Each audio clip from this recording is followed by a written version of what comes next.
I'm a New York City makeup artist with a free afternoon in Rome. Join me as I get ready and go on a walking, food, and history tour. Buongiorno. Hey guys, I'm in Rome and I'm getting ready for my day. Prepare. I always travel with my Jillian Dempsey Gold Bar. Helps with all the cheese that I've been eating and it sharpens my cheekbone. We're in real light so you can see everything. All my areas of opportunity. When prepping for any look, I like to do my eyebrows first. They aren't getting slippery with whatever skincare I have on. I'm going to use the Super Goop Glow Screen because it prepares my skin and it acts as a primer. For foundation, I like to use my Beauty Blender. And I'm going to use the Pat McGrath Skin Fetish Sublime Perfection Foundation in medium 16. It's a little darker than my skin because I like to be tan. I start by stippling the Beauty Blender around the outside of my face. And then I work my way in. So that way I don't get too much immediately in the center. You have to make sure that you wet your Beauty Blender because I like to go a little darker. Blend it around your neck and your ears. It matches. After the foundation goes concealer. I'm using Maybelline Super Stay. A long day ahead of me of exploring, touring, eating, using the pointed part of my Beauty Blender. Then you're going to go in with a little bronzer. I like to use the Laura Geller Tahitian Glow, especially for a quick everyday look because it swirls of color, gives a little extra coverage, and it gives me a nice, even, bronzy look.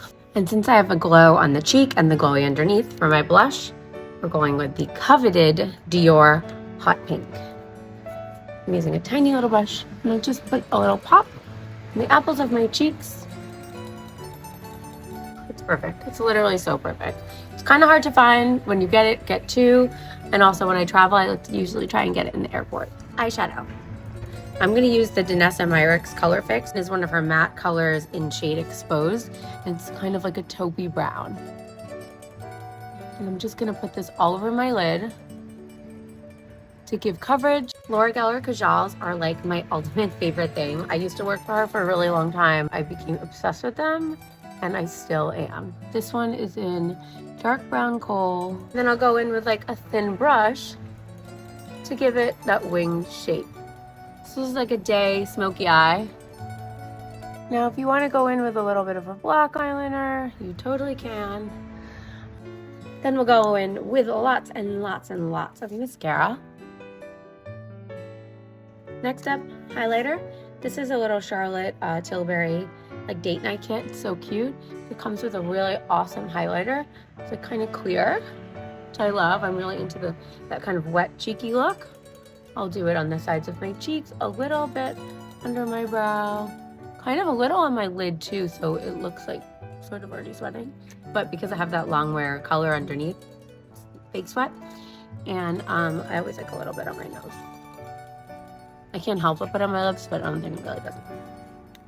Then you put it right back in its hole, in its container. It also comes with a blush and an eyeliner, which I'll probably use later tonight when I bump this up. Never do a makeup without, and that is powder. So I'm using a little bit of the Laura Mercier loose powder, and I'm just going to apply it right here where I have a lot of my acne scars, pores, texture, center of my forehead, center of my brows, and my chin.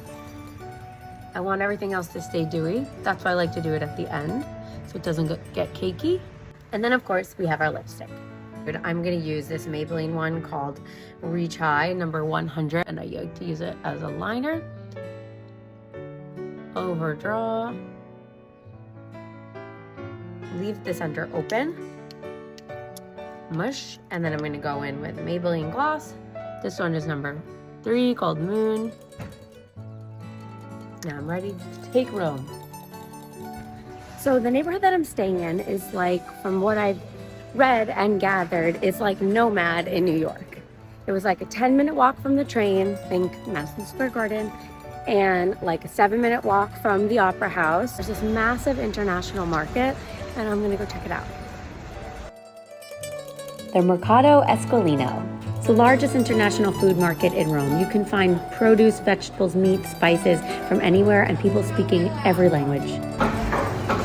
So I'm obviously not buying anything to cook. Cool. I'm gonna buy some pepper so I can take that home. People shop here for things that they can't get in other parts of the city. Some of these spices are from Iran, India, Africa, China, Sri Lanka, and Bangladesh. So in the center, there's this huge seafood section, and it barely smells. Ciao! People are speaking Spanish, people are speaking Italian, English.